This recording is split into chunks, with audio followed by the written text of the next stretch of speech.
Hello student, welcome to my YouTube channel Valini nursing academy. मैंने previous class में आपको ओटैल्जिया के बारे में बताया था। ओटैल्जिया का टॉपिक हमारा कंप्लीट हो चुका है। अभी हम पढ़ रहे हैं ईयर डिसऑर्डर, आपका एडल्ट हेल्थ नर्सिंग सेकंड का फर्स्ट यूनिट में जो है आपका disorder of the ear, nose and throat, उसके बारे में हम पढ़ रहे हैं डिसऑर्डर ऑफ द ईयर, जिसमें हमने ओटैल्जिया कंप्लीट कर लिया था। अब सेकंड है आपका टिम्पैनिक मेम्ब्रेन परफोरेशन। ओके, जो सेकंड टॉपिक है वो है आपका टिम्पैनिक मेम्ब्रेन परफोरेशन। ओके, मैंने आपको जो डायग्राम है, स्ट्रक्चर है, एनाटॉमी है ईयर का, वो मैंने फर्स्ट क्लास में आपको बता दिया है। आप मेरा प्रीवियस वीडियो जाके चेक कर सकते हैं। टिम्पैनिक मेम्ब्रेन परफोरेशन जो है आपका, इसका मतलब क्या होता है आपका tympanic membrane. Okay, tympanic membrane आपका मतलब कान का पर्दा। ठीक है, जो डायग्राम मैंने बताया था, जो आपका एक्सटर्नल ईयर और मिडिल ईयर, एक्सटर्नल ईयर और मिडिल ईयर के बीच में जो पाया जाता है उसे हम लोग बोलते हैं टिम्पैनिक मेम्ब्रेन। ओके, ये है आपका, फिर यहां से आपके ऑसिकल्स पाए जाते हैं। ओके, तो ये है आपका, ये कहलाता है आपका टिम्पैनिक मेम्ब्रेन। ओके, तो ये है आपका एक्सटर्नल ईयर, ठीक है, और इधर आपका मिडिल ईयर, फिर इधर आता है आपका इनर ईयर। ओके, तो इसमें क्या बोला है, टिम्पैनिक मेम्ब्रेन को हम हिंदी में क्या बोलते हैं आपका कान का पर्दा। ओके, कान का पर्दा जो फट जाता है तो that is called tympanic membrane perforation. Introduction हम इसमें देखते हैं, क्या बोला है, परफोरेट ईयर ड्रम, मतलब टिम्पैनिक मेम्ब्रेन की बात हो रही है। Perforate ear drum is a rupture और perforation of the ear drum. ठीक है, परफोरेट ईयर ड्रम का मतलब क्या है, रप्चर हो जाना और परफोरेट हो जाना किसका, ईयर ड्रम का। जो मैंने बताया था आपको ईयर ड्रम, उसका क्या हो जाता है वो परफोरेट। परफोरेट मतलब क्या होता है आपका होल, दैट मीन्स फट जाना। ठीक है, और या फिर रप्चर हो जाना, मतलब उसका मतलब क्या होता है, वो चीजें एकदम क्रैक हो जाती है। ठीक है, तो उसे हम लोग बोलते हैं टिम्पैनिक मेम्ब्रेन परफोरेशन, कान का पर्दा जो फट जाता है। ठीक, उसके बाद क्या बोला है, ईयर ड्रम क्या होता है, the ear drum receive vibration from the outer year. मैंने जो भी आपको बताया था, ये जो है आपका आउटर ईयर है, ये आपका टिम्पैनिक मेम्ब्रेन है, टिम्पैनिक मेम्ब्रेन।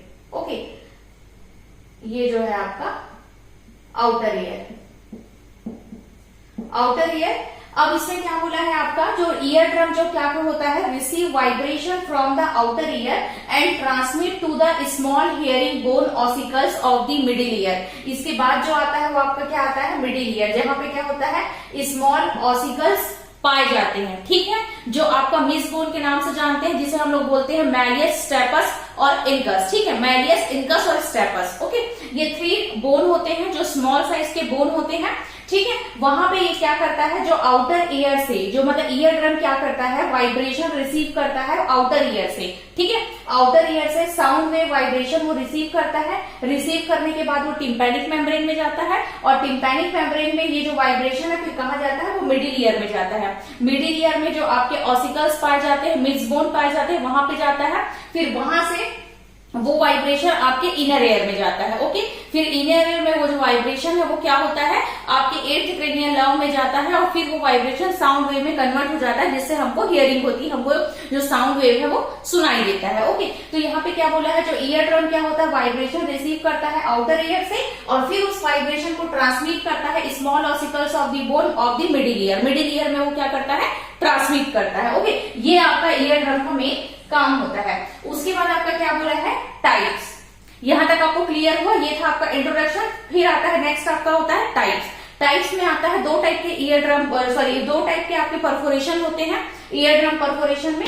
फर्स्ट होता है आपका central perforation and second one is a marginal perforation. Okay, तो सेंट्रल परफोरेशन की जो हम बात करते हैं तो उसमें क्या बोला है, perforation at the central part of the ear drum and surrounded all around tympanic membrane. मतलब क्या बोला है, जो परफोरेशन कहां पे होगा, ईयर ड्रम के सेंट्रल पार्ट में होगा। सेंट्रल परफोरेशन मतलब बीच का पार्ट का बात हो रहा है। जैसे इमेजिन करिए, ये है आपका टिम्पैनिक मेम्ब्रेन। ठीक, टिम्पैनिक मेम्ब्रेन का ये है आपका सेंटर पार्ट। ठीक है, अब जो परफोरेशन होगा, जो होल होगा, जो रप्चर होगा, ठीक है, जो छेद होगा, वो कहां पे होगा, वो टिम्पैनिक मेम्ब्रेन के सेंटर पार्ट में होगा। ठीक है, सेंटर पार्ट, ये सेंट्रल पार्ट में आपका हो रहा है परफोरेशन, तो that is called central perforation. And second क्या बोला है, मार्जिनल परफोरेशन। मार्जिनल परफोरेशन मतलब perforation that occur margin of the ear drum, वो ईयर ड्रम का किस में होता है, मार्जिन में होता है, उसके किनारे पे मतलब जो होता है वो ईयर ड्रम जो होता है वो फटना शुरू होता है, ठीक है, परफोरेट होना शुरू होता है। Where that ear drum and ear canal come together, ठीक है, मतलब यहाँ पे क्या बोला है, जहां पे ये ईयर ड्रम और ये ईयर कैनाल, ये जो है आपका ईयर कैनाल, ईयर कैनाल को हम लोग क्या बोलते हैं, एक्सटर्नल ऑडिटरी कैनाल, इस नाम से भी हम जानते हैं, ठीक है। तो ये जो ईयर ड्रम और जो ईयर कैनाल, ठीक है, ईयर ड्रम जिसको हम लोग टिम्पैनिक मेम्ब्रेन भी बोलते हैं, कंफ्यूजन मत होना, कंफ्यूज बिल्कुल मत होना।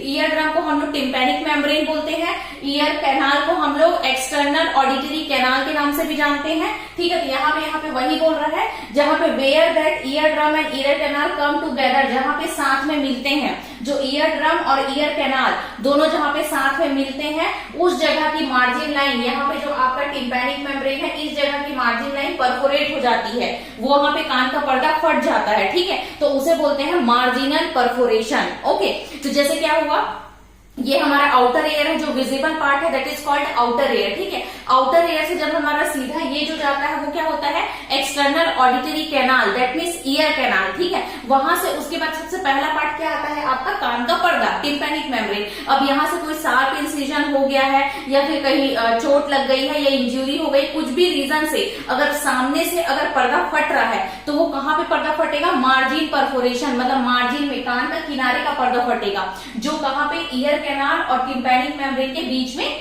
पाया जाता है, ठीक है। इतना याद रखना।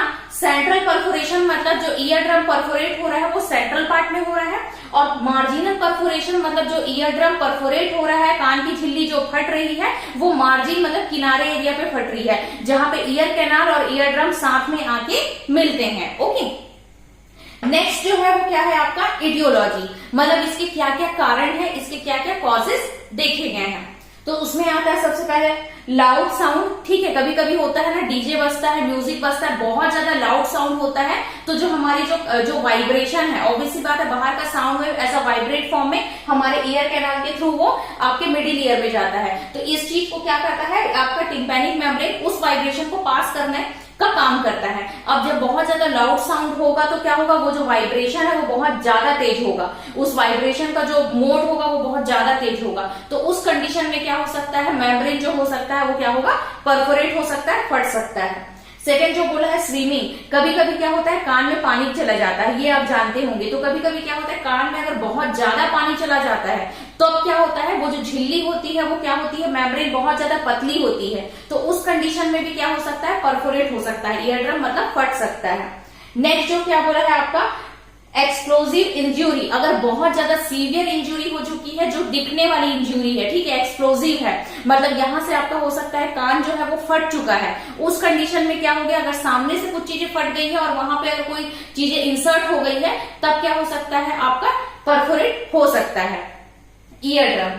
फिर क्या बोला है, किस किस और किस कारण से हो सकता है, हेड ट्रॉमा एंड फ्रैक्चर, अगर मान लो हेड मतलब हो सकता है हेड इंजरी हो गई है, फ्रैक्चर हो चुका है, ठीक है, सर पे, तो वो हमारे ईयर से कनेक्टेड है, तो उस कंडीशन में भी टिम्पैनिक मेम्ब्रेन परफोरेट हो सकता है। नेक्स्ट जो क्या बोला है, फॉरेन बॉडी, कोई भी फॉरेन बॉडी अगर एंटर कर ली और फिर वो वहां पे अपना घर बनाने लगी है, ठीक है, अब कोई भी बैक्टीरिया वायरस वहां पे प्रेजेंट हो गया और फिर वो अपना घर बनाने लगा है, जब वहां पे वो सेरुमेन वैक्स, जिसे हम लोग ईयर वैक्स के बारे में बात करते हैं, वो वाला कंडीशन भी आता है, और उस कंडीशन में भी आपका ईयर ड्रम होता है वो परफोरेट हो जाता है। सेरुमेन वैक्स भी एक टॉपिक है जिसके बारे में मैं आपको नेक्स्ट क्लास में पढ़ाऊंगी।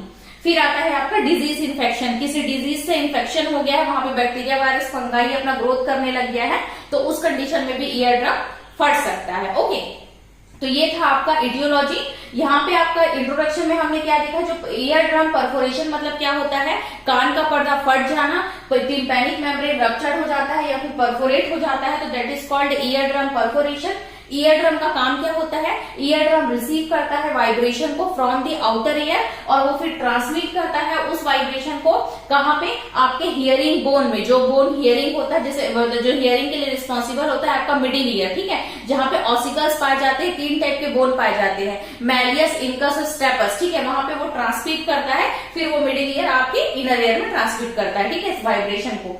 फिर बोला है आपका टाइप्स में होता है आपका सेंट्रल परफोरेशन और दूसरा मार्जिनल परफोरेशन। सेंट्रल परफोरेशन में क्या होता है आपका perforation at the central part of the ear drum, मतलब क्या होगा ईयर ड्रम के सेंट्रल पार्ट में अगर परफोरेट हो रहा है, छेद हो रहा है, तो उसे हम लोग क्या बोलेंगे सेंट्रल परफोरेशन। मार्जिनल परफोरेशन मतलब ईयर ड्रम के वो आउटर पार्ट में हो रहा है, तब हम लोग उसे बोलेंगे मार्जिनल परफोरेशन। इटियोलॉजी में हमने लाउड साउंड देखा है, swimming, explosive injury, head trauma या फ्रैक्चर की वजह से हो सकता है, फॉरेन बॉडी की वजह से हो सकता है, डिजीज इन्फेक्शन की वजह से हो सकता है। ओके, अब नेक्स्ट हम इसमें क्या देखेंगे आपका पैथोफिजियोलॉजी।